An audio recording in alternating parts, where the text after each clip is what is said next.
يقول النبي صلى الله عليه وسلم في هذا الحديث: إن من أحبكم إلي وأقربكم مني مجلسا يوم القيامة أحاسنكم أخلاقا.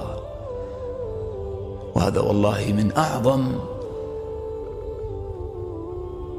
من أعظم ميزات حسن الخلق.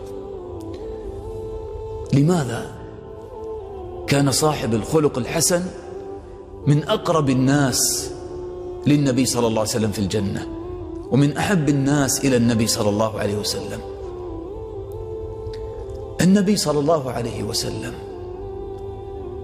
وصفه الله بهذا: وإنك لعلى خلق عظيم. فكلما كان الإنسان أشبه بالنبي صلى الله عليه وسلم كان أقرب إليه. خذ قاعدة، والله تعالى يقول: احشروا الذين ظلموا أزواجهم، كل يقرن بمن يشابهه في عمله في أخلاقه.